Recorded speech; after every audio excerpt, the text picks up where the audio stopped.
evening. Tonight we start with new details that have just become available on the case that's been uppermost in all our minds this week, the murder of 2-year-old James Bulger on Merseyside.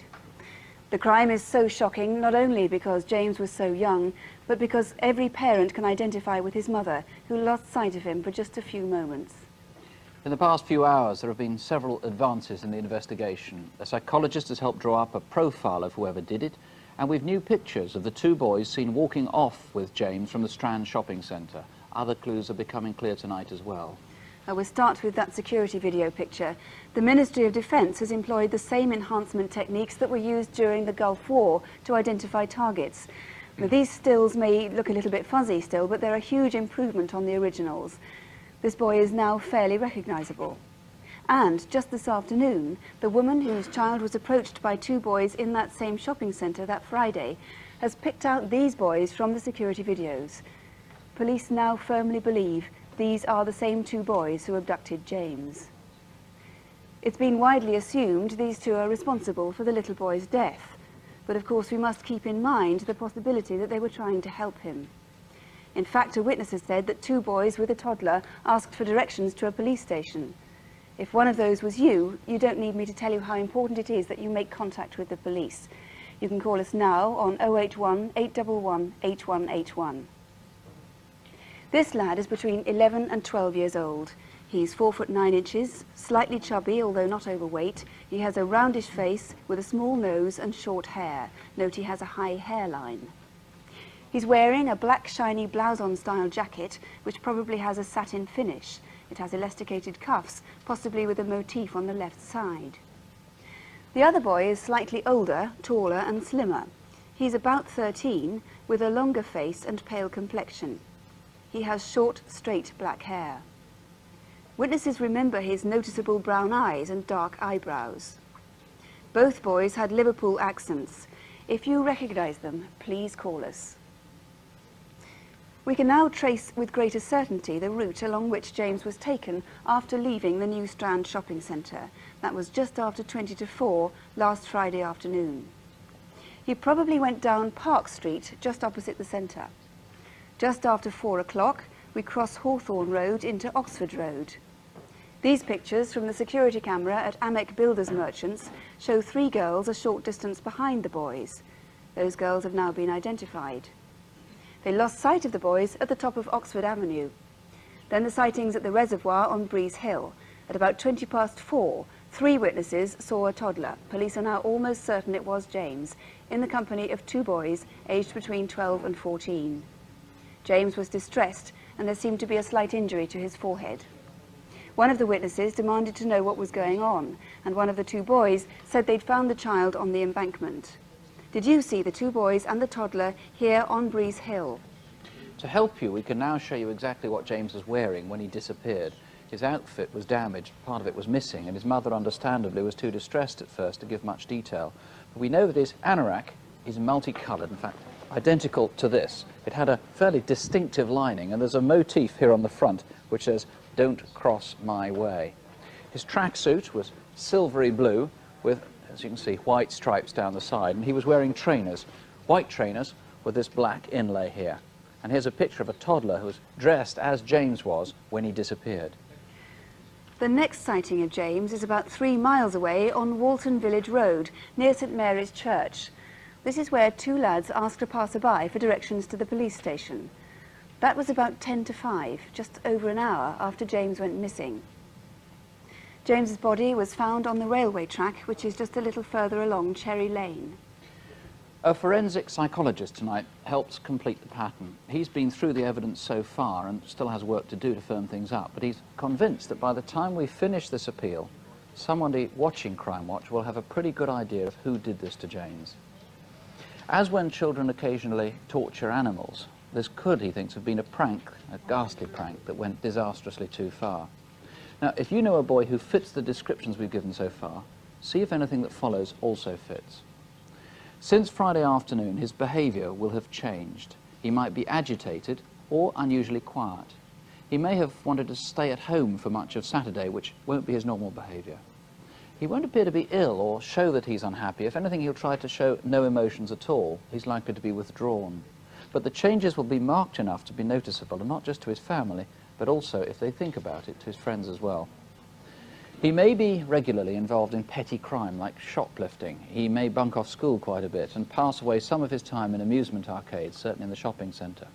Most importantly, despite some reports to the contrary, the psychologist is almost certain that he lives within walking distance of where James was found.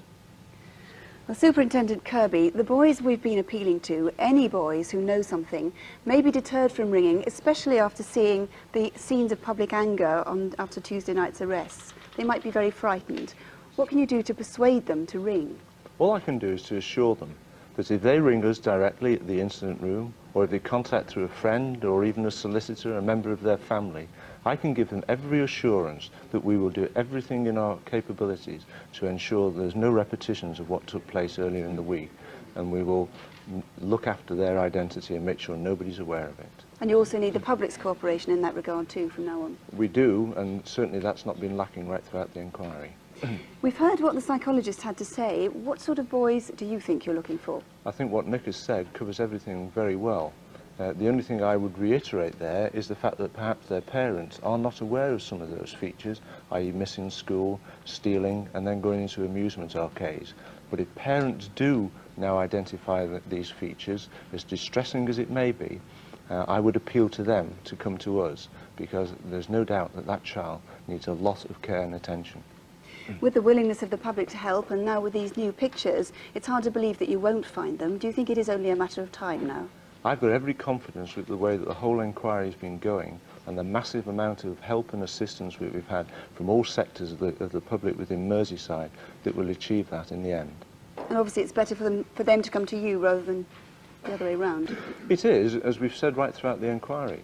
There is every possibility that the boys who abducted the baby from the shopping precinct may not be those at the end who've actually committed the murder, and in fairness to them we must keep a very open mind on it.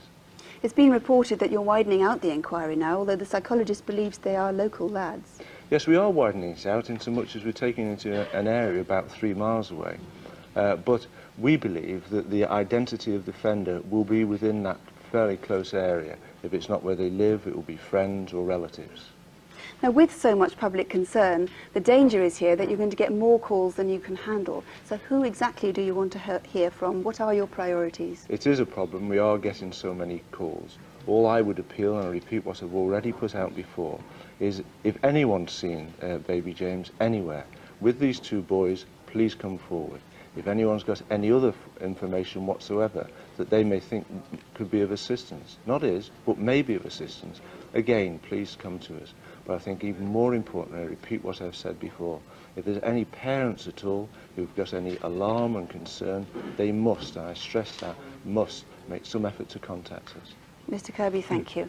This is the number, 081 811 8181 here, or you can call Merseyside Police direct on 2 special lines, and that's 051 777 6488, 051 777 6488, or 051 777 2655. That's 051 777 2655. We now move on to another rather grim case that's made national headlines. Another case, I'm afraid, that seems to be a killing for the sake of it. The victim was 16-year-old Claire Tiltman, and she was picked apparently at random. Almost everyone you see in what follows, fire and ambulance crews, witnesses and friends, are the real people involved who've helped us to reenact events. Good one!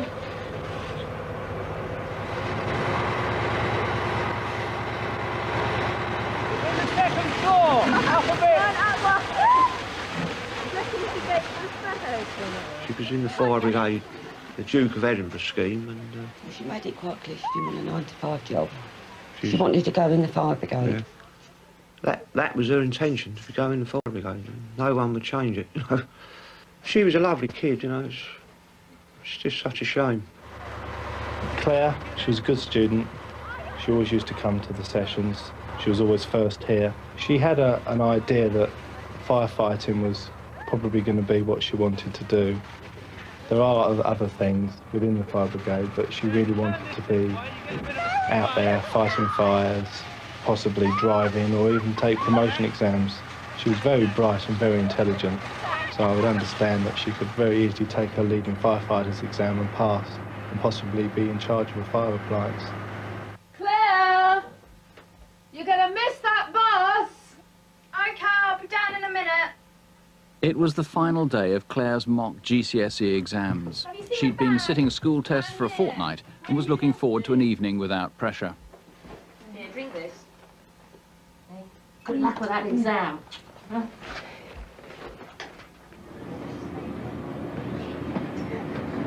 Alright, Claire, how are you doing? Alright, I told you. I've got a job down Pizza Hut. Oh, great. I was going to pop round later and talk about college and that. Oh, brilliant. I'm on the typing. Oh, maybe I won't bother then. It's only for an hour. Yeah, alright, I'll come round tonight. The exams was the last day. She'd done quite well in them, actually, because she wasn't a particularly a scholar, but she did work hard and she'd done very well. Alright. How did it go? Okay, yeah, I did quite well, I think. I told you, didn't I? Yeah, good. Oh, yeah, can I pop down and see Vicky later? Yeah, of course you can. Yeah, I want to talk to her about college and all that. Yeah, she's got in. Yeah, alright. Yeah, she's really thrilled. Oh, yeah. good. Claire, are you sure you don't want to lift down? No, it's alright, I wanted to do my hair first anyway. Bye then. Alright, bye, see ya. Normally, I would have run her up there, and possibly even Heather bring her back, because his car had been stolen, so he had my car, like, for work. Claire had a mile to walk to Vicky's home. Were you driving down the A226, here called the London Road, through Greenhithe, Kent, between Dartford and Gravesend? It's 6 o'clock on Monday a month ago, Monday the 18th of January. I often go jogging along the London Road towards Holmes Cross when I first noticed Claire walking towards me. On my way home along the same London Road, I again noticed Claire in the distance, just walking towards the traffic lights at the Railway Hotel. Just before the traffic lights, she walked out towards the main road, as if she was going to cross, thus causing me to run in the road. The thing that struck me afterwards, that I thought to myself, oh, thank you for letting me run in the road. It's not clear why Claire went into this alley. Maybe she was forced here. Did you see anyone nearby?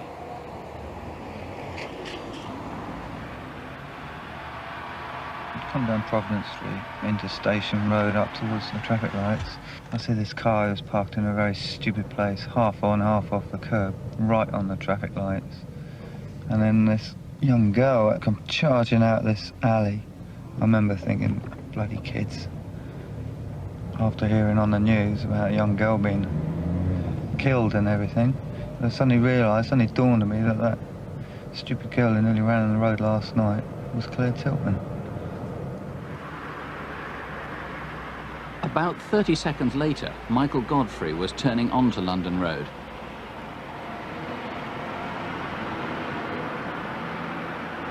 What's that, Ron? Looks like a person. No, it's probably a pile of rubbish. No, it's a person. I'm going to stop.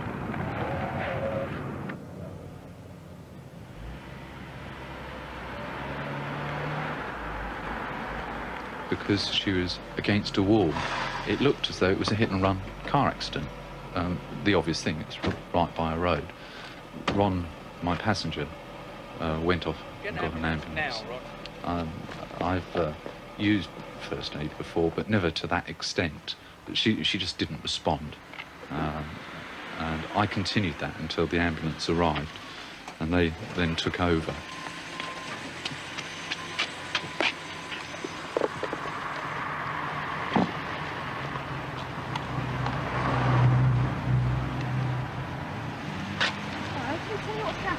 I don't know, I think it's a road accident. Has she got a pulse or No. breathing? No pulse. I've been giving her CPR.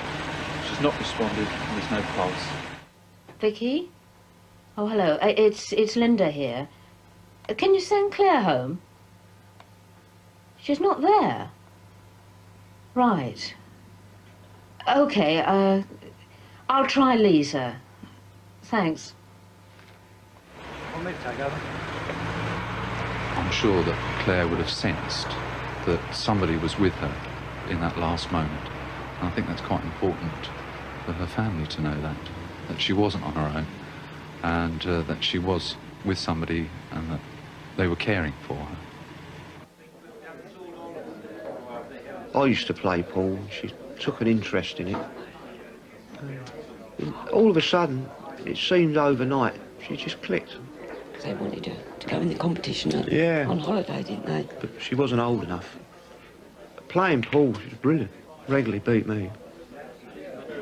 No one likes to think their husband, boyfriend, son, any relative is capable of doing this, but to come forward, because I know that I would have to, because I don't think I could live with myself knowing what that person's done, and maybe he was capable of doing it again.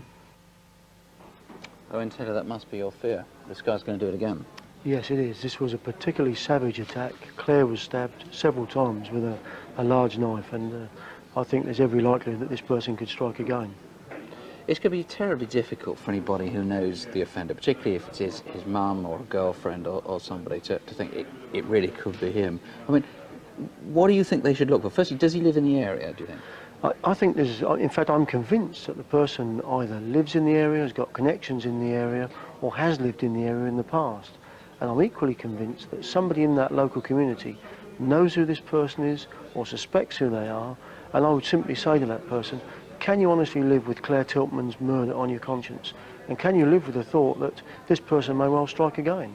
Now, you mentioned she'd been stabbed with a very unusually large knife. It's not the sort of knife someone would sort of carry, like a little penknife or anything. Is there a possibility this guy's got an obsession with knives, a fascination with them? Certainly couldn't rule that out. I mean, it was a large knife, and it's not the sort of thing you would normally carry around, say, for instance, to do like your normal day's work. And so it's an unusual weapon. Given perhaps to unpredictable violence, outbursts of aggression, which perhaps a girlfriend would have noticed. I think certainly after committing an offence as ferocious as this, his behaviour would have been abnormal, and someone close to him, a girlfriend, wife, mother, would actually notice a difference in the behaviour.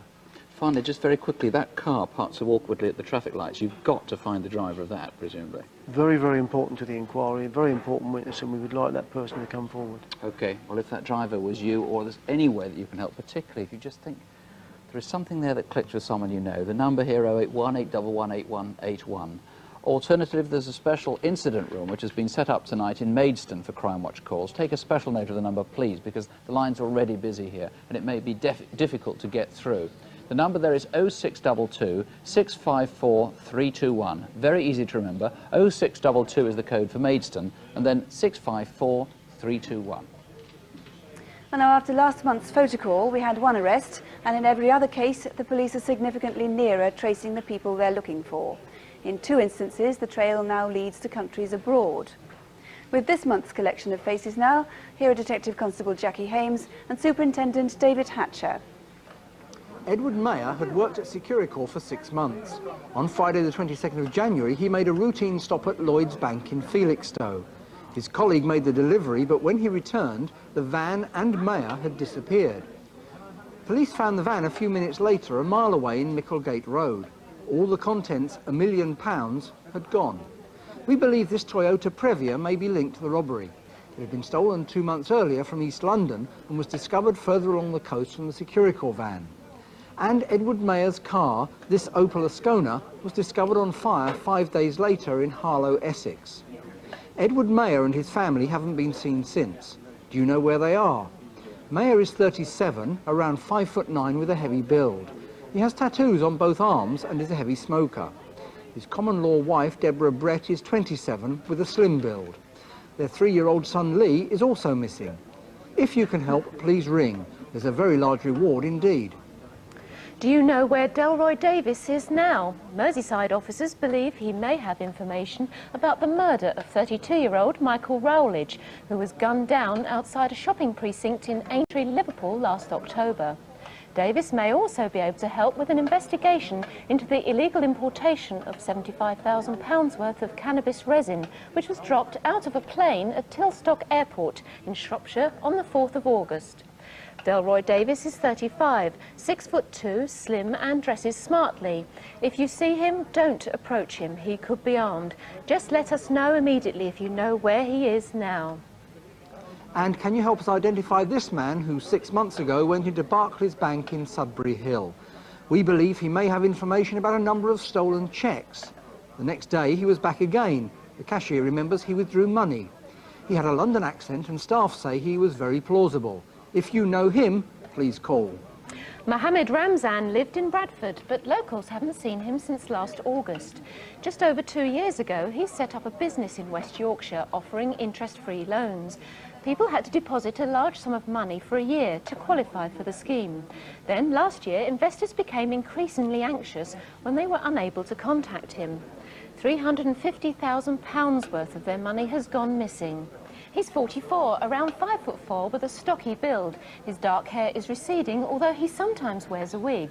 If you know where Mohammed Ramzan is now, or you can help with any of our other photocall cases, please call us. And the number to ring here is always 081 811 8181. That's 081 811 8181. Victims of rape often feel an irrational sense of shame, even though logically the shame lies squarely with the attacker. And the understandable reaction of a woman who has suffered in this way is to remain quietly anonymous and try to pick up the threads of her life out of the public gaze. Muriel Harvey, however, has shown extraordinary courage. She decided to brave the limelight, confront her experience head-on, and speak out about what happened to her.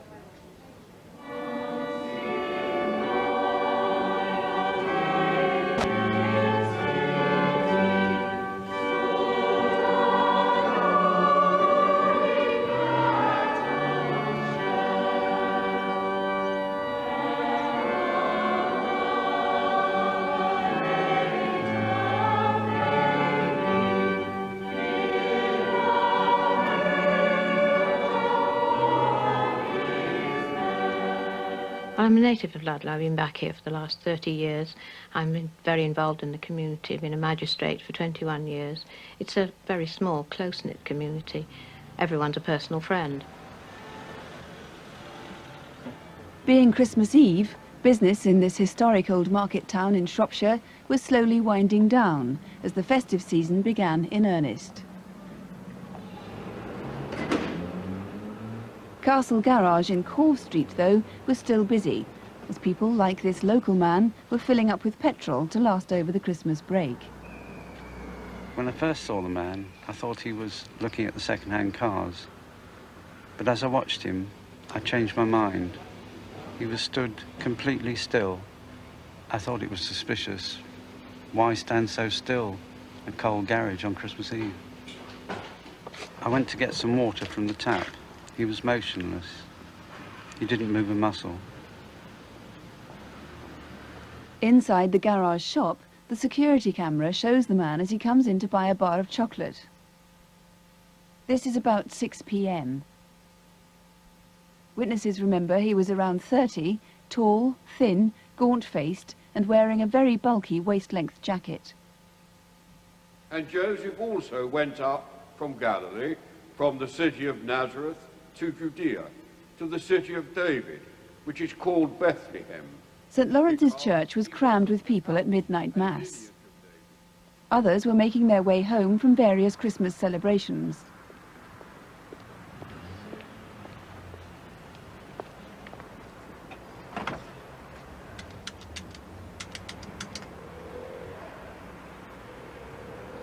Hi, it's me. Can you pick me up? I'll see you at the school. At about the same time, witnesses remember seeing a man in the doorway of the council offices in Corve Street, just across the road from the phone box. He started walking towards Coronation Avenue, away from the town centre. I went out for a Christmas drink with my workmates and we had a really good time. I was feeling really great, looking forward to Christmas. Merry Christmas. Merry Christmas. I carried on walking towards Ludlow School, and as I neared Burway Lane, I saw this man walking towards me. Get off me! Leave me alone! Help me get away from that man! Get in the back. I felt really lucky, but at the same time I was terrified. I was just crying and shaking, and for weeks afterwards I just couldn't go out to the house by myself. I was too frightened. 5 minutes later, as she was reporting the attack to the police, a passing motorist noticed a man in the same area, walking towards the town centre.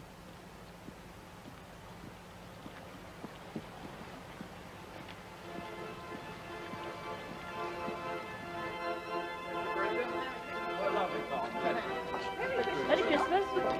Oh, my love. Bless you. Bye-bye. Bless you, dear. Bye-bye. That was a lovely service. Good, lovely. Bye-bye. Merry Christmas. How are you? Bless you, lovely.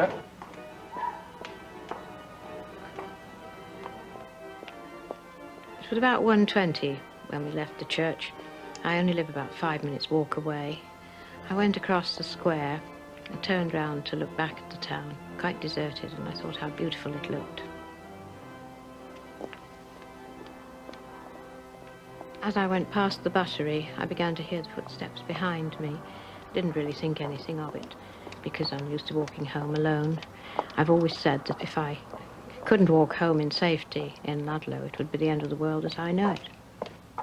Jolly cold, isn't it? I didn't think anything but how do I survive. I told him I was an elderly lady and had a bad heart, but he obviously wasn't convinced. I had a very strong grip round my neck and was becoming bruised. Mrs. Harvey was dragged into the grounds of Dinham House Museum, where she was raped and subjected to a lengthy and terrifying ordeal. Back on the pavement, where the initial struggle took place, this hat was found. Well, I walked away feeling extremely angry. I also felt quite heroic that I'd survived. I felt for our own community that there would be tremendous fear, and also that other younger or older women would have suffered much more than I did. And because of all this, because this man has no right to engender fear in our community or in individuals here, I want to see him caught. Well, she really is quite an inspiration. Mr. Jones, Mrs. Harvey has helped your artist build up a picture of her attacker. How does she describe him? Well, she describes the man as being a white male, between 30 and 40 years, between 5'8" and 5'10" tall, very slim build, clean shaven, with mousy coloured short hair, receding, and a very high forehead.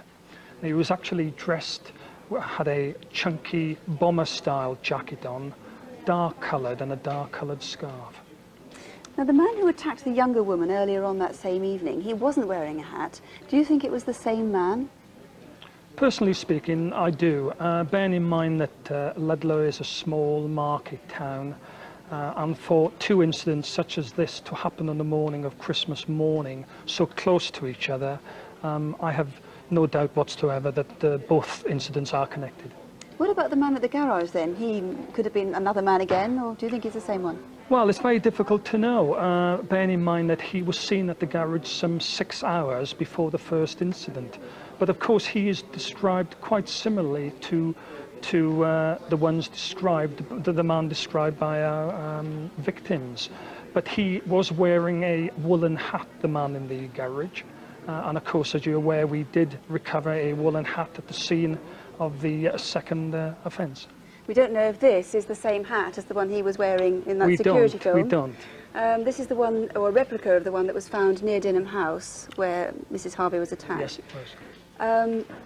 It's a hand-knitted hat. Do you think somebody would recognise that? It's quite distinctive. Well, it's very distinctive, sir. It is a black woolen ski-type hat, and it has two distinctive lines going right round its circumference, red and blue, and dependent on how you pull it down over your face as to which colour you would see. Right, it may or may not belong to the attacker. We need to eliminate it. If you can help, if you recognise any of those details or descriptions, please ring. The number here is 081 811 8181, and more of Mr. Jones's colleagues are waiting for calls at Leominster Police Station, and that number is 0568 612345. So once again, take a special note of the number. Our lines here are quite busy. It's 0568, the code for Leominster, 612345. Perhaps because the case received so much national publicity over the last week, the phones here have been surprisingly much quieter than we'd anticipated on the case of James Bulger. Nevertheless, there's a lot of information coming through, particularly a surprising number of people who were in the shopping centre who've been able to identify the two boys from the enhanced videos that we've shown. We've got some names coming through. Here's one I've just seen at random. A couple of you messing around with trolleys in one of the stores nearby, and after remonstrating with them, they ran off. So there's another witness there too, and we'll bring you more as we go through the evening. Now they're with brief appeals for help on cases all across the country at the incident desk, and as usual, here are Constable Jackie Hames and Superintendent David Hatcher. First tonight on Incident Desk, we need your help to identify this man who sexually assaulted a motorist on Saturday the 7th of November. The 24-year-old woman was driving along the A323 near Guildford when her car overheated. She was looking under the bonnet of her white Vauxhall Astra when a man stopped and offered to help her. However, his kindness didn't last. He grabbed the woman and dragged her into bushes. She was knocked unconscious, and it was an hour and a half later before she managed to raise the alarm. The victim remembered her attacker was smartly dressed and wore a shiny dark quilted jacket. He was in his early 30s, around 6 foot, with a strong athletic build. Perhaps you saw him driving away in a dark-coloured car, possibly a Sierra or Granada. Remember, it was the A323 Aldershot Road on Saturday the 7th of November. If you can help, please call Guildford Police Station on 0483 31111. That's 0483, the code for Guildford, 31111. This is Roxy's nightclub in Sheffield, and on Monday the 30th of November, it was the scene of an armed robbery. At about 6:30 in the morning, 2 men attacked a member of staff as she arrived for work. Threatening her with a gun, they forced her to hand over a large sum of money. The first man was white and about 28, 5'11" with short blonde hair. He was wearing a light-coloured jacket and dark trousers. The second man was black and about 5'7" with a stocky build. He was wearing a dark green balaclava and green parka jacket. 2 weeks after the attack, these cash bags were found abandoned about 5 miles away in Shire Green. If you can give any information, please call South Yorkshire Police on 0742 570 800. That's 0742, the code for Sheffield, 570 800. And of course you can call us here in the studio direct on 081 811 8181. Our lines are open till midnight, 081 811 8181. Tonight we seem to have a procession of crimes which are so mindless that not even hardened members of the underworld have any sympathy for the villains. Once again, in our next reconstruction, anyone who sees what happened, including the culprit's relatives, acquaintances or friends, will want to help make sure these men are caught. The events took place 10 weeks ago in Doncaster, early on the morning of Thursday, December the 3rd.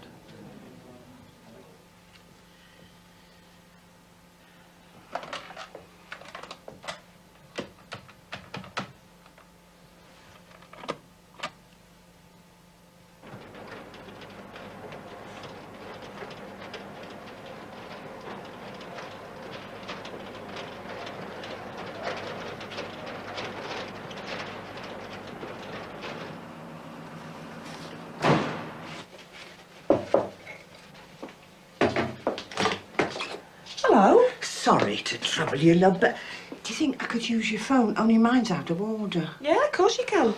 You are a love. Dear, yours is dead as well. Sierra 4 to Sheffield Control. Can I have a radio check, please? Receiving loud and clear, over. 10-4, over and out. Meanwhile, as the van set off for Doncaster, a motorist in Cantley was surprised to see men waiting by the roadside. Those buggers are up to no good. I noticed that the driver, in fact, turned away and covered his face with his hands, which again I thought was very suspicious.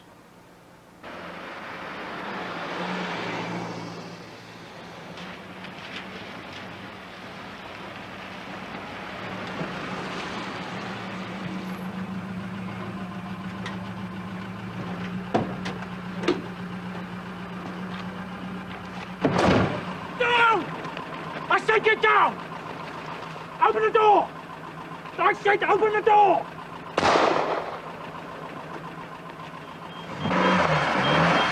Open the door!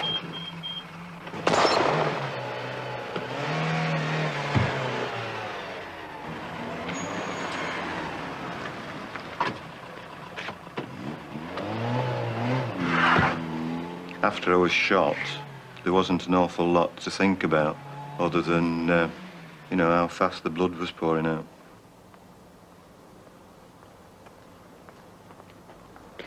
I stopped to let the car go past, but as it was coming quite slowly, I realised I could cross the street in front of it. I turned back and saw that the car had stopped. A man jumped out of the back door with a ponytail. I thought this was a strange place for someone to be dropped off.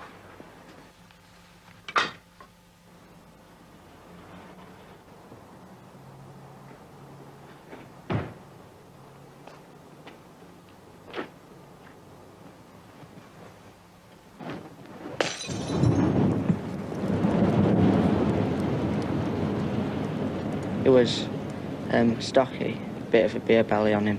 He was wearing a blue boiler suit, and he was heavy-footed, and he didn't run away very fast. It was more of like a jog.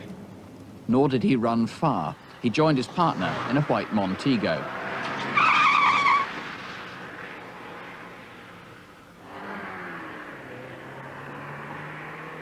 I was waiting at the bus stop in Ehlers Road.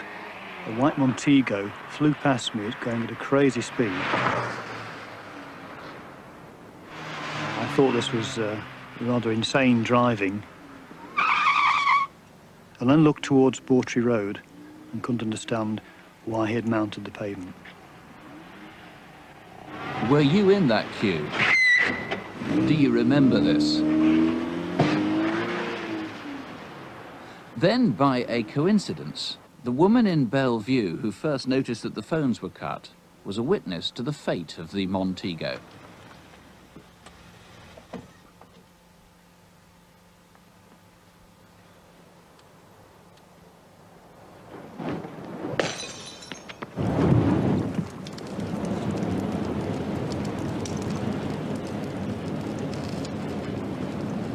The robbers probably ran to vehicles they'd parked nearby. A housewife saw a white Sherpa pickup, followed by a dark, maybe green hatchback car. From Bellevue, they had easy access to the motorways. From here, they could run to anywhere in Britain. There are occasions after an injury such as this where the limb is salvageable.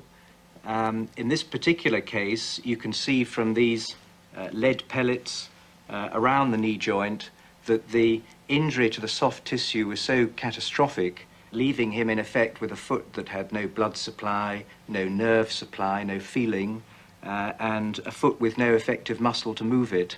And in this particular case, we were left with no option but to amputate. There's only one kind of emotion that passes through your head, and that is the one that you will be incomplete. You won't be what you were before.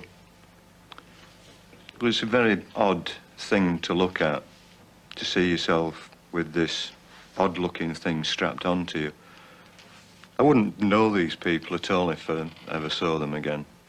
And from the point of view of preventing someone else being hurt, these people need to be caught before some unfortunate person becomes hurt worse than I am. And John, hope that is your fear, that somebody else is going to get hurt. It is indeed. I'm very concerned that this gang will strike again, because I know for a fact that they've been responsible for a number of robberies across the Doncaster area. I'd like to say, Nick, that this was no accident. This was a deliberate shooting at both the guard on the floor and at the driver of the van. And I'm certain that there's someone out there who knows who is responsible, and I urge them to come forward before someone else is seriously injured or even worse. Now, you think that this group is based, if not locally, somewhere at least in the north of England? I mean, they're not travelling down from Scotland or in from Wales. It's... I tend to feel that they're based in the northern part of England. Now, what... Those cars that were stolen, December the 1st, I think, they must have been kept somewhere till the 3rd of December. That's right. They were hidden, obviously, for 2 days, and they were brought back out to carry out this job, not having been changed in any way. So I'm particularly interested in where those 2 cars were during those 2 days. OK, this video fit that we've got here of one of the chaps, he was seen by the Red Rover. Yes, he was. He's described as about 25 to 35 years of age, 5'7" to 5'9", with dark hair which was receding. He had an oval face and is believed to be medium build. There is, I should say, a thumping great reward for this because of all the cases. When you put it together, it amounts now to £40,000. If you can help, please do call 081 811 8181. Someone's life may depend on it. Or you can call the Doncaster Robbery Incident Room. That's on 0742 570 800. 0742 570 800.